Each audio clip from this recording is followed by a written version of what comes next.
Nabi Sallallahu Alaihi Wasallam itu diinginkan di dalam makna asbabul muslim. Riwayat-riwayat yang sahih menjelaskan dan mana yang sampai kepada Rasulullah Sallallahu Alaihi Wasallam yang menyebut terkait sahih itu sendiri atau hasan. Baik. Di mana Imam Mukbil rahimahullah taala itu menyebutkan di dalam kitabnya ini tentang periwayat-periwayat hadisnya, kemudian siapa yang mengeluarkannya, dan dia hukumi tentang hadis tersebut. Hanya saja kita di dalam thariqah, metode ada pembelajaran kita hanya sebutkan ya siapa yang mengeluarkannya dan langsung pada sahabat. Dan adapun hukumnya kita bersandar pada apa yang telah disebutkan oleh Imam Mukbil rahimahullah taala. Di mana di malam hari ini kita telah masuk di surah Al-Qamar. Surah Al-Qamar. Yang terakhir kita telah selesaikan di dalam pembahasan surah Al-Hujurat. Surah Al-Hujurat. Baik. Surah Al-Qamar. Nah, yaitu kata Imam Mukbil membawakan sanadnya dari Imam At-Tirmidzi rahimahullah sampai kepada Anas bin Malik qala, di mana Anas bin Malik berkata, sa'ala ahlu Makkah an-nabiyya sallallahu alaihi wasallam ayah. Ahlu Makkah itu orang-orang Quraisy, kafir Quraisy, meminta kepada Nabi ya sebuah ayat. Ayat di sini yang dimaksud adalah tanda kenabian Nabi atau mukjizatnya Nabi, karamahnya Nabi. Nah, ansyaqqal qamar di Makkah marratain. Maka seketika itu bulan pun terbelah. Dan terbelahnya bulan itu terjadi 2 kali di Makkah. Itu terjadi 2 kali di Makkah. Fanazalat iqtarabatis sa'atu syaqqal qamar ila qawlihi sallallahu alaihi wasallam atau ila qawlihi ya sihrun mustamir. Sihrun mustamir. Baik. Nah, ini ayat pertama dalam surah Al-Qamar ini tentang bagaimana orang-orang Quraisy meminta bukti bahwasanya Nabi adalah seorang utusan. Nah, maka ketika diberi, malah mereka mengucapkan kalimat kalimat yang menunjukkan keberpalingan atau penolakan tentang tanda kebesaran Allah Subhanahu wa taala. Mukjizat Nabi sallallahu alaihi wasallam mereka ya tolak. Nah, iqtarabatis sa'ah, telah dekat hari kiamat. Mensyaqqa al-qamar, dan bulan terbelah. Wa in yarau ayatan yu'radu wa yaqulu sihrun mustamir. Dan tatkala mereka melihat ayat, maka mereka berpaling, mengingkari, sembari mereka berkata sihrun mustamir. Sihrun mustamir, yaitu sihir mustamir. Makna mustamir, Ibn Abbas menyebutkan atau Anas mengatakan yaqulu dhahibun, itu pergi, yaitu pergi. Baik. Ayat ini diantara ayat-ayat atau mujizat ini diantara mujizat yang Allah Subhanahu wa taala berikan kepada nabinya. Nah, dan ini juga menunjukkan tentang besarnya risalah kenabian Nabi kita Muhammad sallallahu alaihi wasallam. Jadi ayat yang diberikan Nabi kepada Rasulnya itu banyak. Salah satunya ini. Dan terbelahnya bulan di sini bukan terbelah khayalan atau istilahnya tipu-tipu mata, tetapi memang benar-benar terbelah. Memang benar-benar terbelah. Baik. Terbelah seperti ya seseorang memotong telur terbagi dua. Wallahu ta'ala a'lam. Dan inilah yang dikatakan oleh orang kafir Quraisy ini. Ketika mereka melihat bulan itu terbelah, apa mereka katakan? Ini sihrun mustamir. Bahwasanya itu adalah sihir yang mustamir, yang akan pergi, yang akan hilang. Jadi mereka menuduh Nabi Shallallahu Alaihi Wasallam bahwasanya Nabi menyihir mereka. Nabi menyihir mereka sehingga mereka orang-orang melihat bulan terbelah, bukan hakikat, hanya tipu-tipu mata. Nah, ini jadi kalimat mereka sihrun mustamir hanya ingin mengingkari apa yang mereka pandang, apa yang mereka lihat dari kenyataan yang Allah Subhanahu wa taala berikan kepada nabinya. Mereka berkata sahara Muhammadun al-qamar. Muhammad telah menyihir bulan. Nah, mereka menuduh hakikatnya bulan tidaklah terbelah. Itu hanyalah sihir. Dan sihrun mustamir. Dan sihir itu akan hilang, akan pergi, akan berjalan. Baik. Dan mereka mengatakan ya tidak semua manusia bisa Nabi sihir. Baik. Ini subhanallah ya, bagaimana orang-orang Quraisy, orang-orang kafir Quraisy dan orang-orang yang semisal dengan mereka di masa tersebut. Sudah jelas ya, ayat nyata, tetapi mereka masih bisa mengelak, masih bisa berpaling. Dan disebutkan oleh para ulama, mukjizat Nabi itu hampir, atau mukjizat yang diberikan kepada nabi-nabi itu hampir semuanya juga diberikan kepada Rasulullah SAW. Hanya dengan mode yang berbeda. Nabi Musa dia pukul dia belah lautan. Nah, dan ini tidak ada lebih hebat kalau kita berkata yang hebat mana? Tidak ada lebih hebat dari Rasulullah SAW. Bulan yang tidak ada sentuh tetapi terbelah. Nah, Nabi Nuh dia? Air banjir satu dunia. Rasulullah SAW juga yang diberikan hal tersebut. Ketika Madinah terjadi paceklik, maka orang-orang meminta kepada Rasulullah agar Rasulullah berdoa agar Allah menurunkan hujan. Dan ketika Rasulullah berdoa, maka Allah mengabulkan doanya.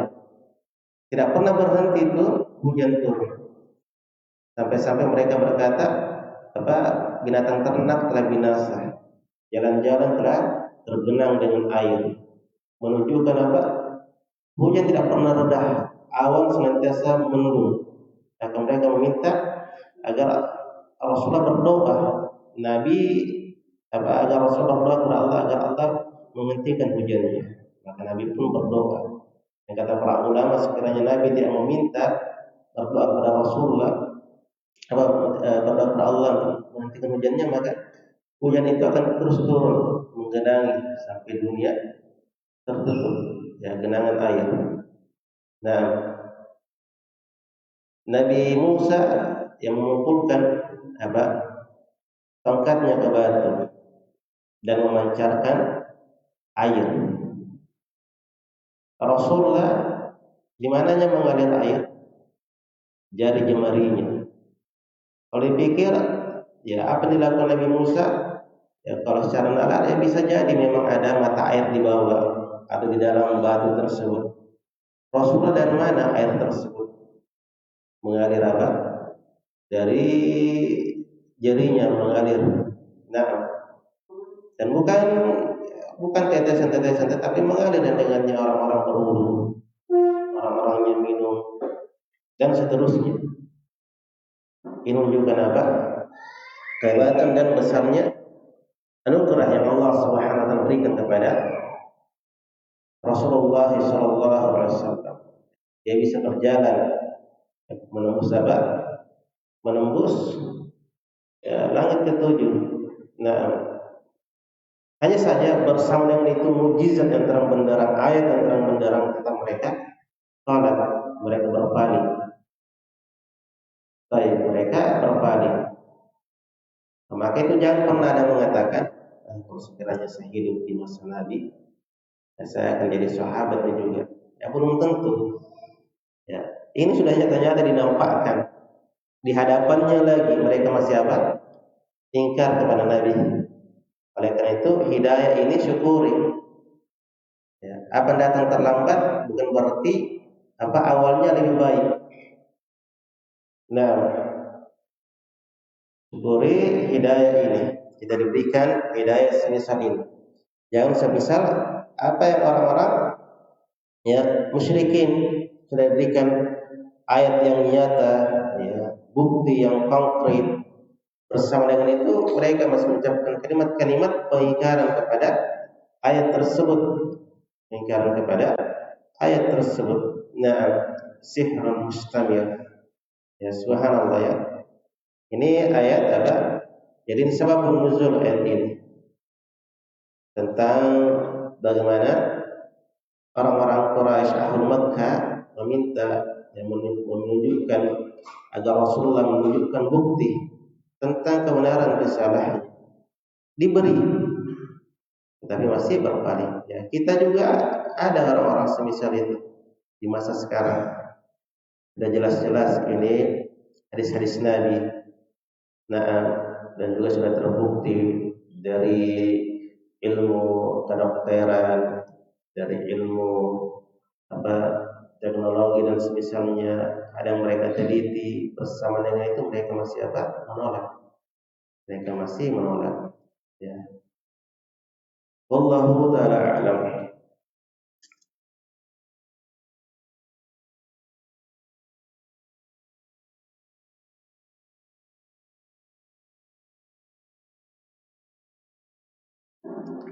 Dan disebutkan di sini ya sebagaimana tadi, bulan terbelah di Makkah ada 2 kali, dan ini disebutkan oleh beberapa riwayat tentang permasalahan tersebut. Ala kulli hal itu adalah mukjizat. Jadi kita globalkan ayat sebagai mukjizat. Ya, kalimat mukjizat itu lebih mungkin familiar di telinga kita. Nah, itu adalah mukjizat Nabi Shallallahu Alaihi Wasallam. Salah satu dari apa mukjizat. Dan ketahuilah mukjizat yang paling besar yang Allah Subhanahu wa taala berikan kepada nabinya adalah Al-Qur'an. Al-Qur'an. Tidak ada yang lebih besar dari hal tersebut. Al-Qur'an itu adalah hal yang dengannya kegelapan hilang, berganti dengan cahaya. Orang-orang kafir yang gelap gulita hatinya bisa menjadi terang benderang ketika mereka jujur di dalam membaca Al-Quran.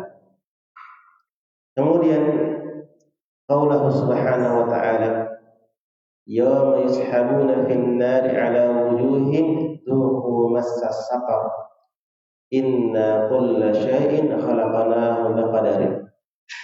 Nah, ayat ini ayat yang juga diturunkan disebabkan jidalnya orang-orang musyrikin kepada Rasulullah sallallahu alaihi wasallam. Dia mendebat Rasulullah tentang sebuah permasalahan. Baik, di mana kata Allah Subhanahu wa taala di dalam ayat ini? Yawma yushabuna fin nar ala wujuhihim dhuqu massas saqar. Atau ayat sebelumnya innal mujrimina fi dhalalin wa su'ur. Sesungguhnya orang-orang mujrimin adalah orang-orang yang banyak melakukan kemaksiatan.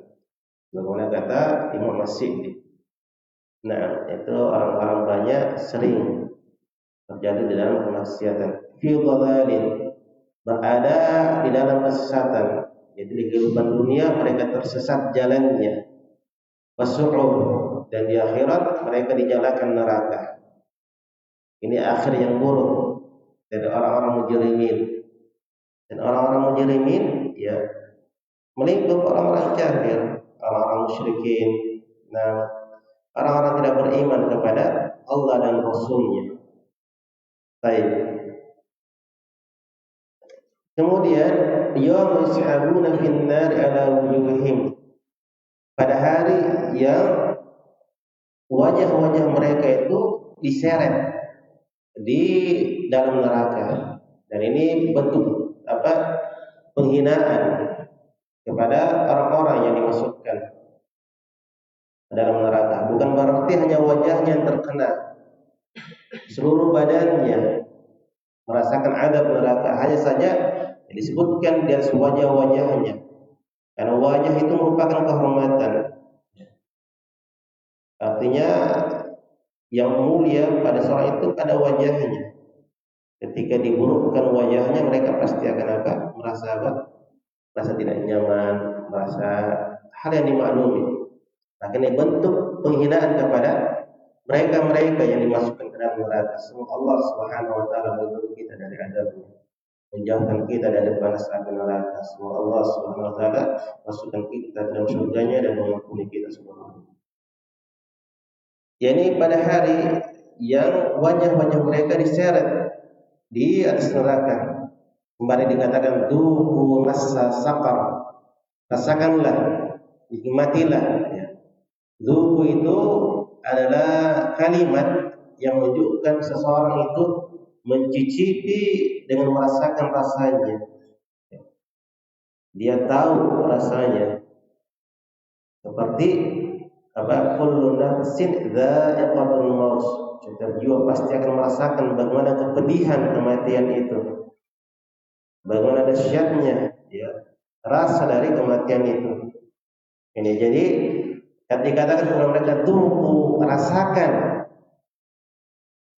nikmati massa saqar, sentuhan saqar. Saqar salah satu penamaan dari penamaan neraka jahanam. Jadi neraka itu ada penamaan-penamaan tergantung dari siapa penghuninya. Nah, sebagaimana surga ada penamaan-penamaan tergantung amalan seseorang yang dilakukan di dunia, seperti orang-orang berpuasa ada surga bagi mereka Ar-Rayyan. Nah, demikian juga ya saqar, salah satunya mereka-mereka yang tidak melakukan sholat. Nah, tidak memberikan makan kepada orang-orang membutuhkan. Masalakakum fi saqar? Qalu lam nakun shallin. Apa yang menyebabkan kalian masuk ke dalam saqar? Mereka berkata, kami dahulunya orang-orang tidak mengerjakan sholat. Jadi hati-hati ya, ingatkan saudara kita, kerabat kita, itu dari besarnya dosa orang meninggalkan sholat. Meninggalkan sholat itu sekarang kayak lebih takut orang melakukan kemaksiatan. Mereka lebih takut dari berjudi, dari minum khamar, ya, atau dari perbuatan haram yang lainnya. Tetapi mereka tidak takut di dalam meninggalkan sholat. Sudah sering kita sampaikan bahwasanya dosa terbesar itu adalah meninggalkan sholat. Lebih kecil, kalau kita bilang kecil dosa-dosa besar dibanding dosa meninggalkan sholat. Hanya saja bukan berarti kita mengenteng-entengkan atau kita harus kita mengenteng-entengkan dosa yang lain, tidak. Hanya kalau ditimbang dosa meninggalkan sholat itu, subhanallah, tidak main-main. Tidak main-main. Sebagaimana sudah berlalu hadis tentang orang meninggalkan sholat itu adalah akan dilemparkan batu di kepalanya hingga kepalanya pecah. Nah, terhambur isi kepalanya. Dan kengerian di neraka itu, ya, satu kali saja kengerian di sini itu tidak apa-apa. Maksudnya kita rasakan kengerian di dunia ini itu sudah sangat ngeri, padahal satu bagian saja. Bagaimana lagi nanti di neraka. Nah, inna kulla syai'in khalaqnahu biqadar. Sesungguhnya segala sesuatu kami telah ciptakan dengan qadar, dengan penakdiran. Jadi segala sesuatu di muka bumi ini, apa yang terjadi di alam ini, itu semuanya dengan takdir, dengan ketetapan dari Allah Subhanahu wa taala. Dengan ketetapan dari Allah Subhanahu wa taala. Tidak ada sesuatu yang terjadi di muka bumi ini kecuali di atas ilmu Allah, di atas kehendak Allah, di atas keinginan Allah, dan di atas apa? Sesuatu yang telah ditetapkan, yang tercatat. Nah,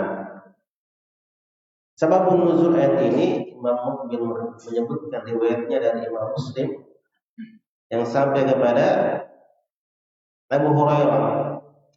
Qala jaa musyriku Quraisy yukhasimuna Rasulullah sallallahu alaihi wasallam bil qadar. Orang-orang musyrik Quraisy datang kepada Rasulullah. Mereka mendebat Rasulullah di dalam penakdiran. Di dalam penakdiran. Artinya Allah alam yang mereka mengingkari takdir.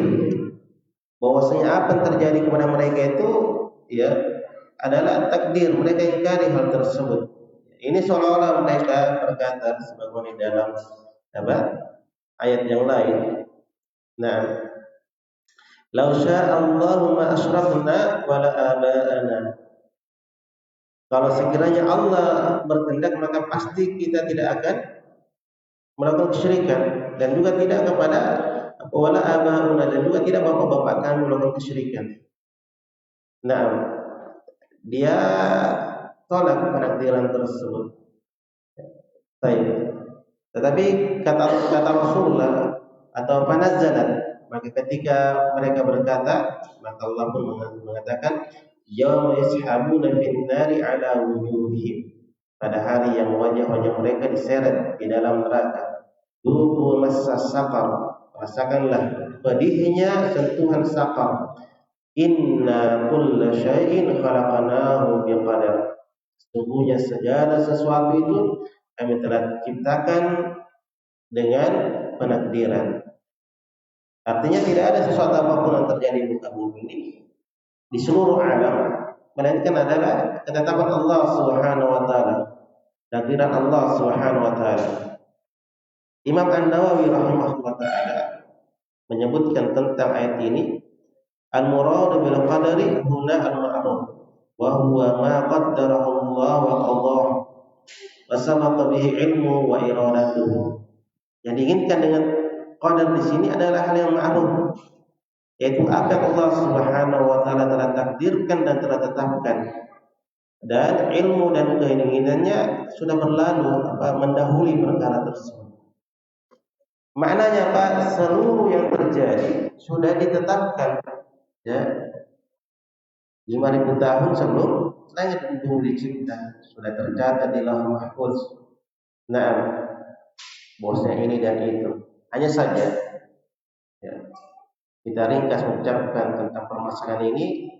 Yang pertama, jangan mempertentangkan takdir dengan amalan. Jadi, kita sudah ditetapkan, tetapi kita tetap diperintah untuk beramal.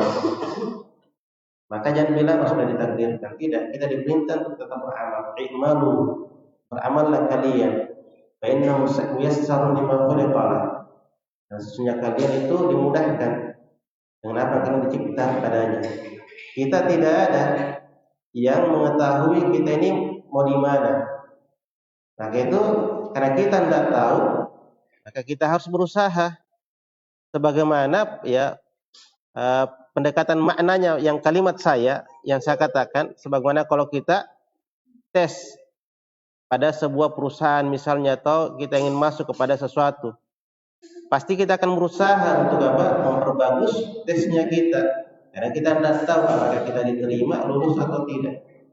Tidak ada kita mau masuk perusahaan kita bilang, pasti saya santai saja diterima atau tidak.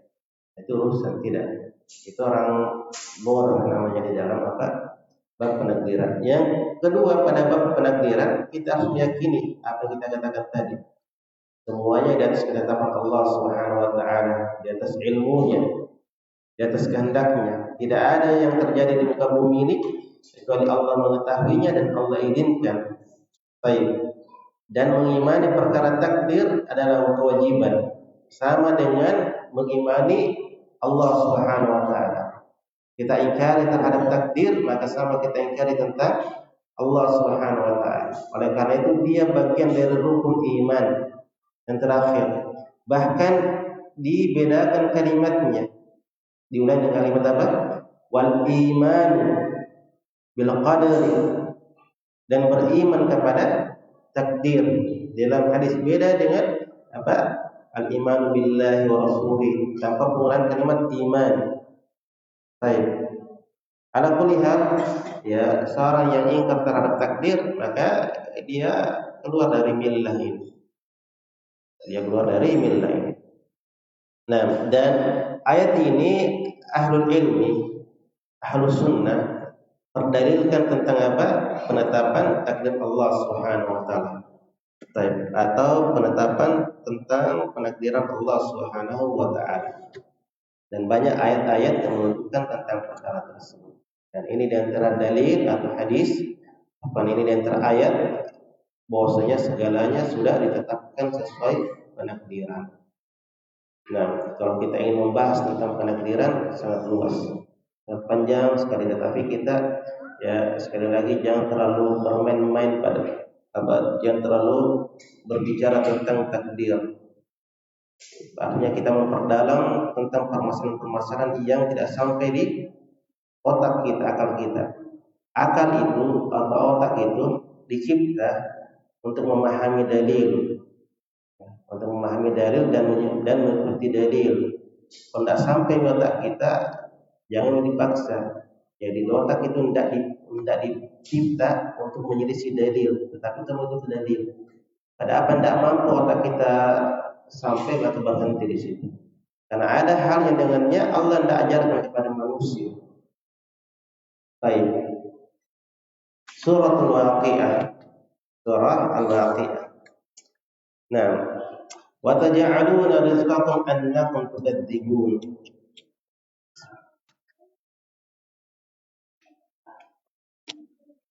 Dan kalian menjadikan rezeki yang diberikan kepada kalian bahwasanya kalian mendustakannya. Makna ayat ini, seseorang ketika diberikan rezeki, kesyukurannya dia berikan kepada selain Allah. Diberikan nikmat. Tetapi apa? Ketika dia bersyukur, dia berikan kepada bukan pemberinya, bukan kepada Allah.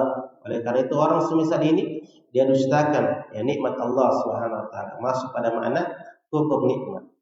Nah, sababun nuzul ayat ini Imam Muqbil membawakan sanadnya dari Imam Muslim yang sampai kepada Ibnu Abbas, di mana Ibnu Abbas berkata, qala mutiran nasu ala hadin Nabi sallallahu alaihi wasallam. Faqala an-nabiy, nah, bahwasanya manusia diturunkan hujan di masa Nabi sallallahu alaihi wasallam. Maka Nabi berkata, asbah minan nas syakirun wa minhum kafir. Di subuh hari atau di pagi harinya manusia ada mereka bersyukur dan di antara mereka ada yang kafir. Jadi ini terhadap nikmat Allah. Orang terhadap nikmat Allah ada dua golongan. Ada yang bersyukur dan ada yang ingkar. Qalu hadhi rahmatillah. Orang bersyukur mereka mengatakan ketika diberikan nikmat, salah satu nikmat adalah hujan, mereka berkata ini rahmat Allah. Dia akui nikmat itu apa? Dia sandarkan nikmat itu dari Allah Subhanahu wa taala. Faqala ba'dhum, berkata sebagiannya, laqad sadaqana kadza wa kadza. Sungguh telah benar bintang ini dan itu. Artinya apa? Mereka berkeyakinan hujan ini turun disebabkan karena adanya bintang atau adanya rasi ini rasi itu. Nah, disandarkan kepada bintang-bintang. Maksudnya hujan itu turun karena bintang itu. Bahkan ya sebagiannya ya riwayat dan yang saya pahami maknanya, kalau turun hujan maka mereka berkata, sisa berapa bintang di atas? Sisa berapa bintang di atas? Seolah-olah bintang itulah adalah ya yang hujan itu turun itu. Baik, Allah alam. Al-muhim ini keadaan manusia ketika diberikan nikmat. Qala fa nazalat hadhihi ayat, fala uqsimu bi mawaqi'in nujum. Maka betul-betul saya bersumpah dengan peredaran bintang-bintang hatta balagha sampai kepada ayat wa taj'aluna rizqakum annakum tukadzibun.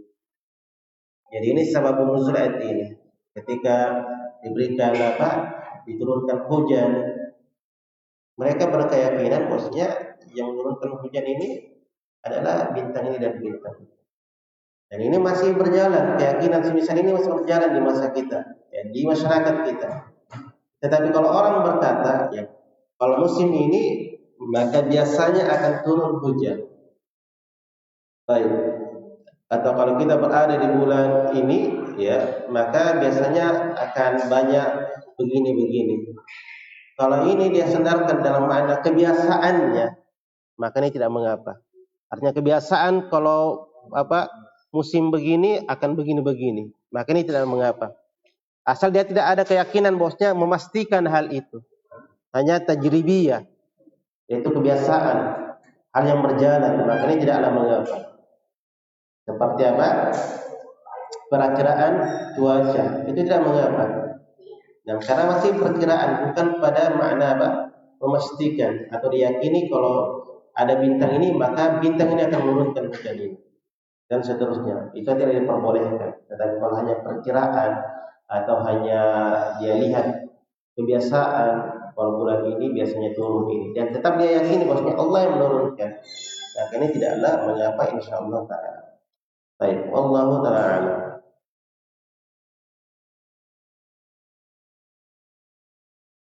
Dan mana ayat ini bukan hanya pada turunnya hujan, segala nikmat. Kalau nikmat itu ya kita sandarkan kepada selain Allah, kita syukurnya berterima kasihnya kepada selain Allah, maka masuk pada makna ini. Ini kita kafir kepada Allah Subhanahu wa taala, nikmat Allah Subhanahu wa taala. Suratul Mujadalah.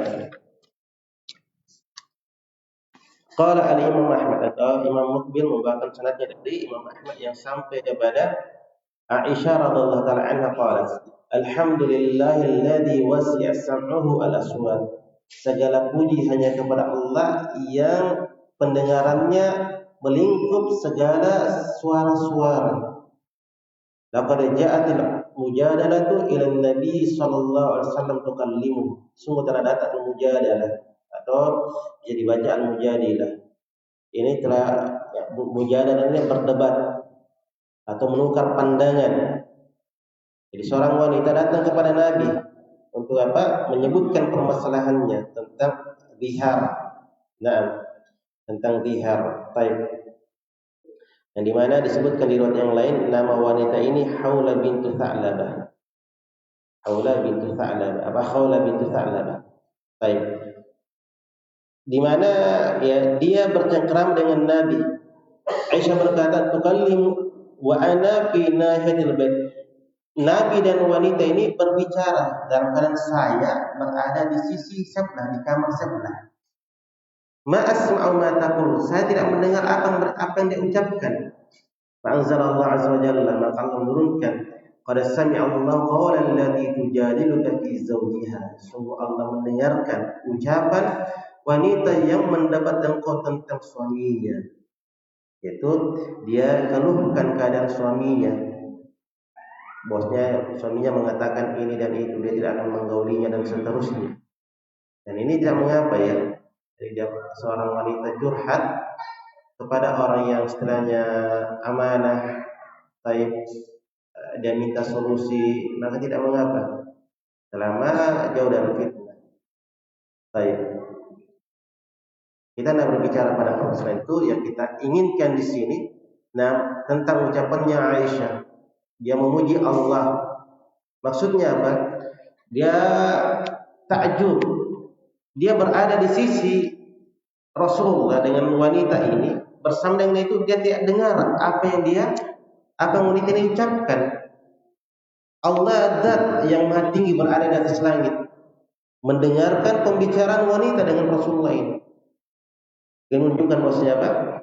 Allah sangat luas pendengarannya, melingkup segala sesuatu, yang terkecil yang terbesar. Suara yang tidak bisa didengar oleh manusia saking besarnya Allah mampu dengar. Suara yang tidak bisa didengar oleh manusia saking kecilnya Allah mampu dengar. Apa yang terbetik di dalam hati Allah mampu dengar. Allah tahu segala makna-makna bahasa karena Dialah menciptakannya. Dan ini juga keyakinan ya Ahlus Sunnah wal Jamaah. Kita sifatkan Allah dengan yang zahir. Jadi kita yakini Allah Sami, Maha mendengar. Baik. Tetapi bagaimana pendengaran Allah kita tidak tahu. Hanya kita kabarkan atau kita yakini Allah mendengar. Naam, Allah mendengar. Bagaimana kaifiahnya dan seterusnya kita tidak diajarkan tentang perkara tersebut. Bagaimana bentuk pendengaran Allah tidak disebutkan, tidak diajarkan. Baik. Dan ini juga menunjukkan bagaimana apa? Hendaknya kita khawatir terhadap apa-apa yang kita ucapkan dari kalimat-kalimat yang tidak layak. Semoga Allah Subhanahu wa taala mengampuni ketergelinciran lisan kita dari apa yang terbetik dan apa yang terucapkan. Baik.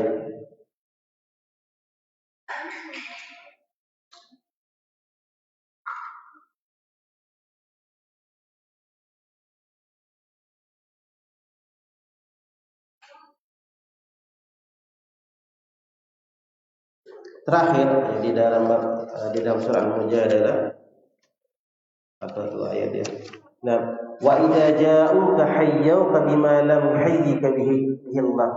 Apabila mereka datang, yaitu orang-orang munafik datang kepada engkau dan dia memberikan tahiyat kepada engkau, yaitu memberikan salam kepada engkau dengan apa yang Allah tidak memberikan salam kepada engkau. Artinya kalimatnya orang-orang Yahudi, kalimatnya orang-orang Yahudi, seorang Yahudi yang orang-orang Nabi. Kalimatnya orang-orang Yahudi ketika dia berikan salam kepada Nabi bukan salam yang disyariatkan, tetapi apa itu disebutkan di dalam sanad ini dari Imam Ahmad yang sampai kepada Abdullah bin Amr annal Yahud, bahwasanya orang-orang Yahud kanu yaquluna li Rasulillah sallallahu alaihi wasallam samun alaika, bahwasanya mereka itu mengucapkan kepada Rasulullah samun atas engkau. Samun itu artinya kematian. Dia doakan Nabi supaya mati. Tsumma yaquluna fi anfusihim, mereka kemudian mereka berbisik di dalam hati mereka masing-masing. Laula yu'adzibuna Allah bima naqul. Kenapa Allah tidak mengadabkan dengan apa yang kami ucapkan? Yani apa? Seolah-olah dia tantang Allah. Kita sudah doakan kematian Rasulnya, Nabinya. Fanazalat hadil ayat. Kemudian turun ayat ini, wa idza ja'uka hayyuka bima lam yuhayyika bihi Allah. Apabila orang-orang Yahudi datang kepada engkau dengan apa yang mereka memberikan salam kepada kalian pada apa yang Allah tidak bertahiyat dengannya kepadamu, yaitu salamnya Islam. Kenapa? Assalamu alaikum. Assalamu alaikum, semoga keselamatan atas kalian.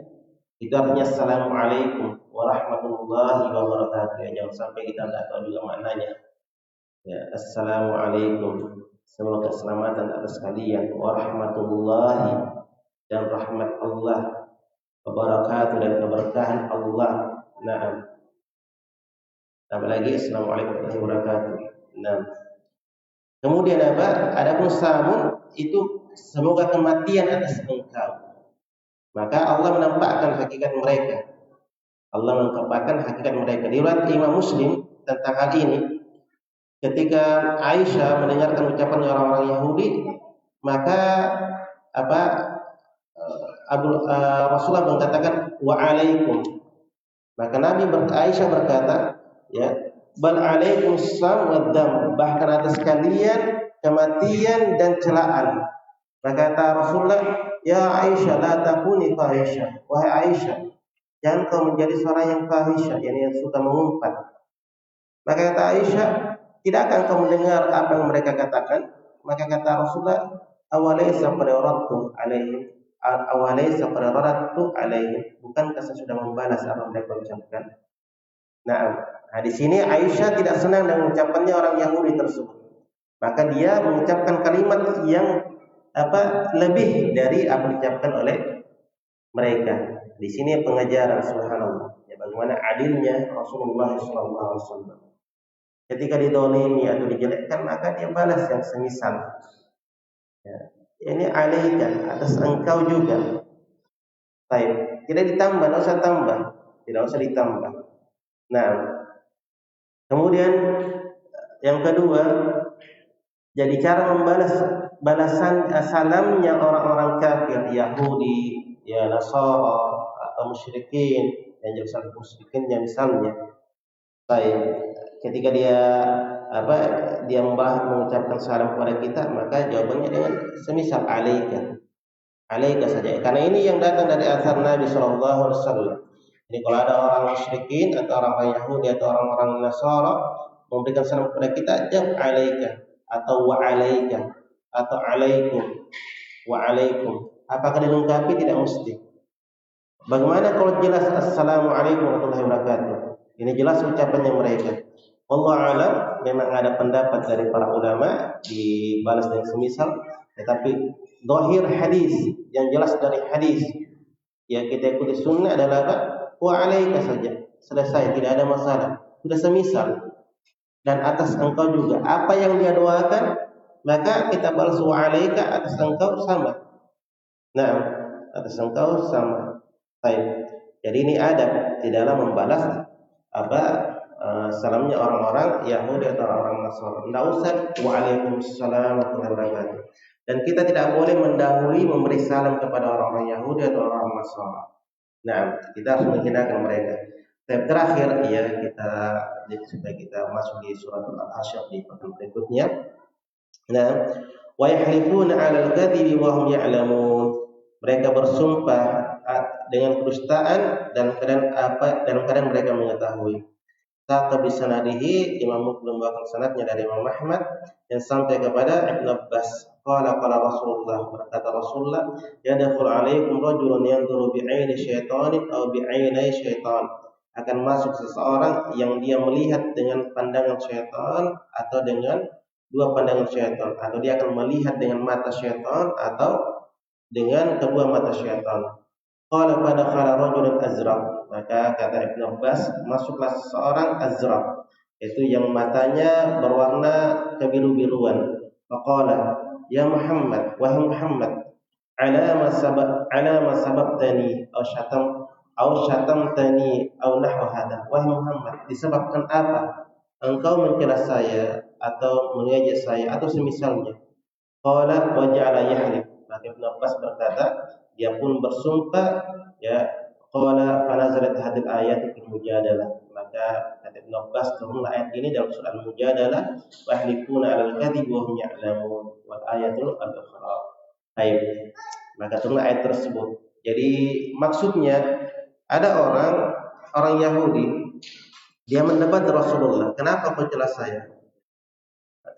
Kemudian ya, dia bersumpah bahwa betul-betul kau celah saya atau semisalnya, dan dia mendatangkan sumpah dengan sumpah, tetapi sumpah tersebut hanya untuk apa? Hanya untuk menguatkan ucapannya tadi.